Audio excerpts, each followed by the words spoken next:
So let's go over this list. I have completely changed my list. Lists are submitted, pods are up and everything. So here is what I am going to be bringing to Worlds.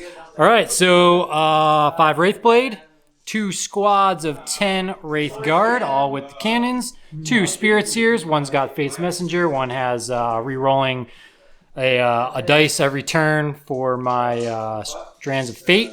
I had extra points for it, so why not? 2 5-man Swooping Hawks. We got a 5-man Ranger Squad, Illic. 2 Autarchs, one with the Phoenix Gem, one without it. I've been running this in most of my reports. The Warlord is the one without it. So the Warlord will be the nice red guy. The blue guy is the one who's going to go commit suicide. Got Fuegan, and we've got the Avatar. So super tanky list. Let's see, Mr. Valentine is going to be doing with the Necrons. So this is my Necron army. I'm attending at the World Championship as well, and I'm from Germany. Hey guys, Valentine from Germany. So this is my army. I play Necrons. I think they're pretty nice in the meta right now. People trying to get like fancy with Space Marines and cut out the aggressor bomb and stuff, and getting more MSU stuff. And Necrons love MSU because MSU most of the time don't kill the blobs, and I have too much whip activations between them, and I will score a primary and the opponent will not. And yeah, this is my concept. So I actually have to get like Praetorians and Immotex the Stormlord. These are my proxies for today. Like this is a Royal Warden, but this is Immotex the Stormlord, and these are like 10 Praetorians with pistols and the blade, so they can take out some mortal wounds with the pistols and rerolling wounds. Yeah. So these are my proxies, and then my characters in the army is like Zerath. I will put them over here. He gives my army Armor of Contempt, basically, and +1 AP, and he's a beast himself. I can tell that. So I have a Technomancer just to have 1 unit to make like teleport homers in the middle, because the Titan, who does it normally on the GW terrain, they cannot go in the middle anytime. So he can fit here and is hidden and do it, and is blown up and cannot be shot and stuff. And so I have 1 more unit to take teleport homers at the first 2 turns. And yeah. Then I have like Chronomancer. He has the Veil of Darkness. He gives -1 to hit. Orican, of course. He gives 4 invulnerable save to 1 unit of warriors. And yeah, Immotech for 1 additional CP, and like a storm once per game, doesn't matter. 1 Catacomb Command Barge for extra OC and the Resurrection Orb. Then Reanimator, of course, the Barge for 1 additional weep per phase, and 2 times 20 warriors with the lovely Crypto Thralls. Yeah, this is my army, and I'm looking forward to it. All right, we are here. The mission that we are going to be playing is going to be Search and Destroy and Supply Drop. So you're going to pick an Alpha and Omega objective. They're going to disappear on the 4th and 5th battle round. The ones that will be disappearing is this one over here on the 4th, and this one over here on the 5th. So the middle will stay there all game. We did do that after seeing who goes first, so I will be going first as Eldar. Here's kind of where I deployed. I put the Wraith Guard up here that have Fate's Messenger, just in case I needed to go to this one and push this way at the end of the game. I didn't want to be all the way back in my deployment zone, so I wanted to have something that was up there to be aggressive. We've got my Phoenix Gem guy to do his thing. You guys know what that's going to be doing.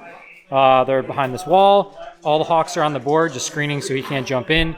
The Avatar's got a good move to position up into there and then threaten mid. Wraithblades are here to just kind of go around on this flank. And then we've got them forward deployed over there. You want to go over your deployment for us, kind sir? Oh, sure. So, I deployed my Necrons in my deployment zone. Lol. So, I put my Titan in front of here, so he's like hidden from the middle and stuff, without him getting the first turn, and like him Phantasm, he cannot shoot at him, and he's able to just walk up here and make teleport homers for the rest of the game, hopefully. And if he has no Night Spinner, so eventually he can just jump up in his backfield and make teleport homers for 4 points. So then my Veil of Darkness unit is staying on this side, so on my kind of second home objective. So if the if this one stays, they will stay the rest of the game over here, and if this not is staying, so in this case it's disappearing first. So they are able to veil later in the game, or maybe just in turn 2 to get more onto the field. They can effectively deep strike on 4 inches because they have deep strike, shoot, and move up to 5. So effectively deep strike on 4. And the other unit, the tough one with 4 Phenopane, will stay in front. So normally these kind of Eldar are not able to kill them in time, so they will just move up the middle, block out the rest of the field, and we will fight on the objectives, and like I will score a primary and he will not. So but in this game it's particularly interesting because he picked behind enemy lines, and we talked about a little bit if I should have picked like assassination, but I think like Teleport Homers and Storm Hostile objective is the safe choice for me, so for fixed objective. And yeah, so we will see.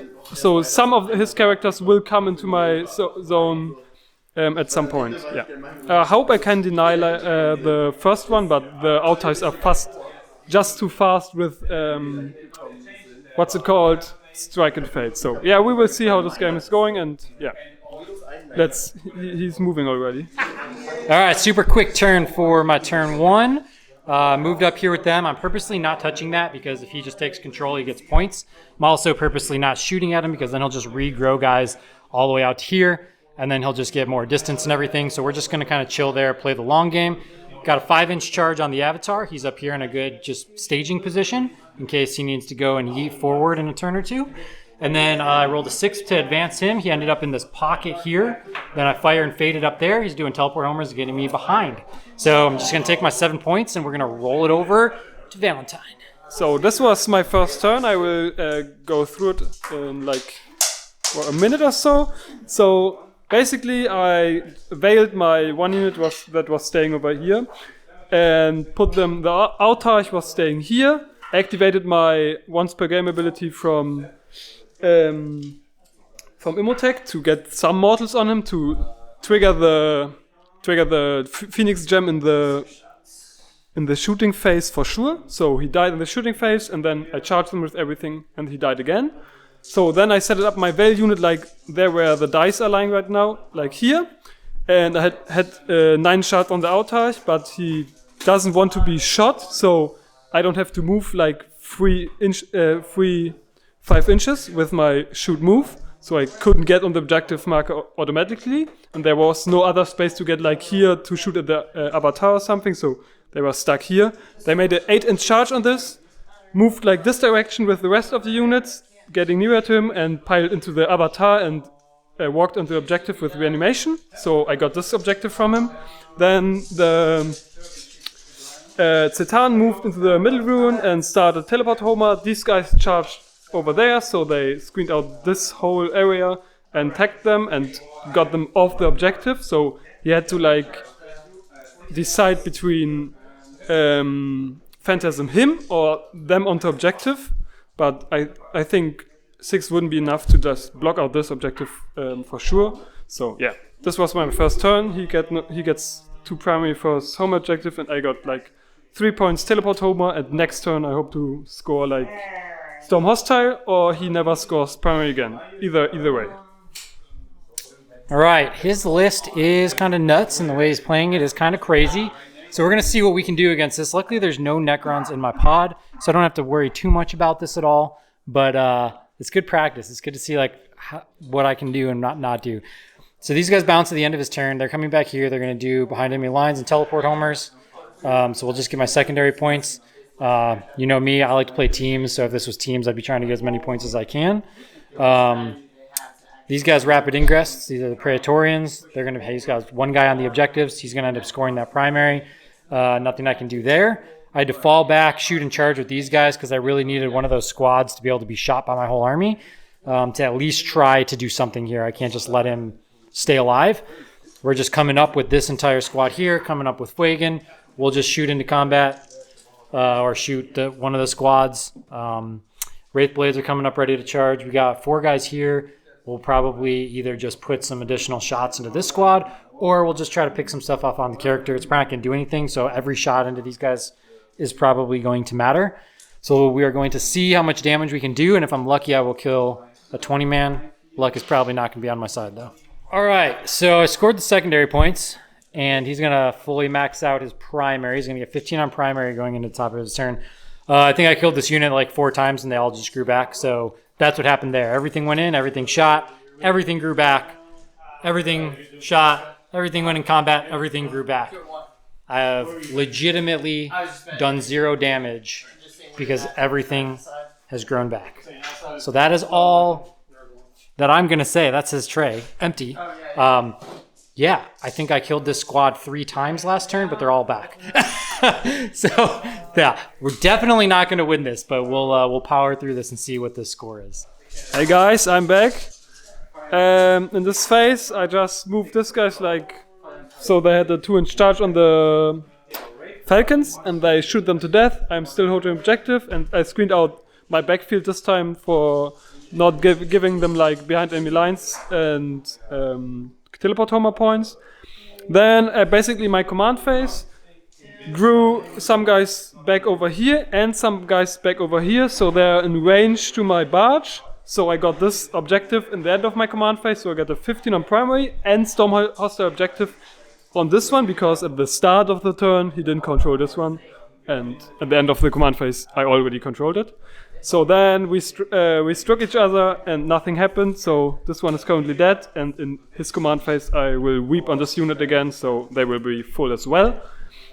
Yeah, this is basically what I did. So he has the Hawk that are coming in, and yeah, the Avatar is free for this turn, but I don't think he can move either way. I thought about bringing the Titan into his deployment zone, but then he could fall back with this unit and try to kill him and stuff, and no, I don't want to do this. Just stay there, make teleport homer for 3 every turn, and this should be fine. So yeah, now his turn is starting, and yeah. All right, this is not the game for Eldar. I'm going to say that again. So, we basically know we can't kill anything, so I fell back, shoot, and charge to try to get these guys to start to go up this way. I had 3 guys shoot at this character because I wanted to see if I could start to just maybe kill his backline, which is something I probably should have done it since the start of the game, so now knowing that, I'd probably play this differently. He just passed his saves, nothing happened there. I got them up to here. My Altar double moved to here. He regrew guys and then piled into him, and he ended up fighting and killing the Altar. So he denied me my 7 points in secondaries right there. Really, really, really good play. Otherwise, we're just standing here. He's going to get 15 on the primary. And, yeah, we're just going to keep scoring up his points. But see how bad he beats me. So I'm back again.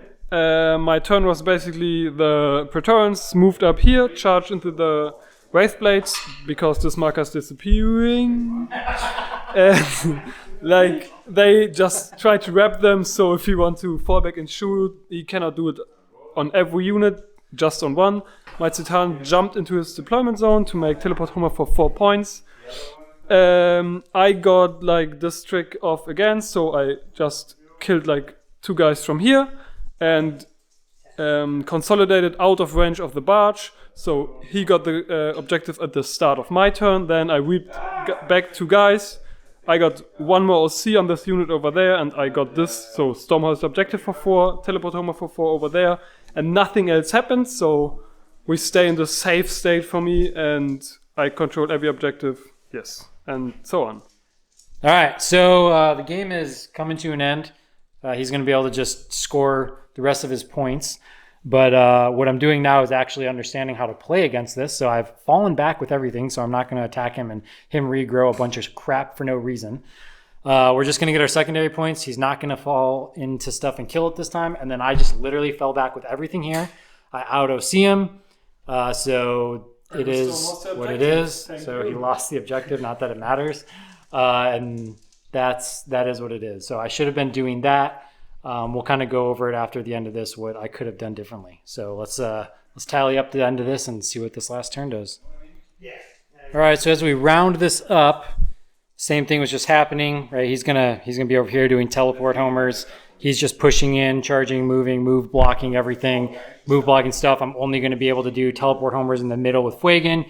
He's going to basically max the stuff out. So when we look at the score sheet at the end here, 0 primary for me.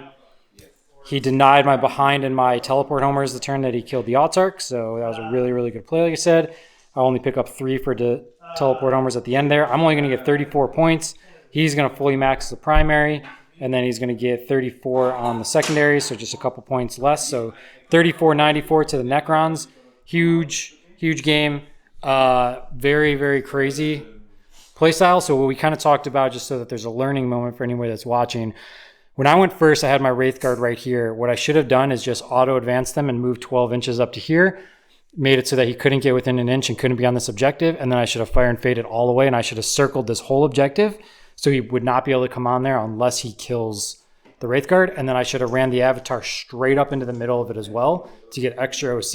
And I should have just sat like that in the middle and never done anything else with him, basically, and made him come to chew through me. And then I should have had my other Wraith Guard squad running as fast as they can to break through his lines to get to the back line to try to deal and disrupt this, or even outflank them or something like that so that I can come in and do something on the back line.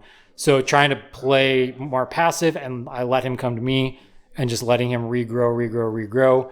How many models are dead? Probably 0. Literally 0. So 0 models are dead at the end of the game, and I had to roll my full dice every single turn with every single unit, basically. And most of my models died because I Desperate Breakout to move my guys, and I lost 6 guys in Desperate Breakout. So otherwise, I basically lost 2 characters, and I lost my units that were going to score me, right? I lost like the 4 units. So very interesting game, lots of learning, different style of Necron, and, you know, everyone cheer on Valentine at Worlds, because this is nuts, and he's in pod 8. Probably the hardest pod, as everyone's saying. So good luck, and thanks for watching. Like, comment, subscribe to all those fun things, and we'll see you on the next one.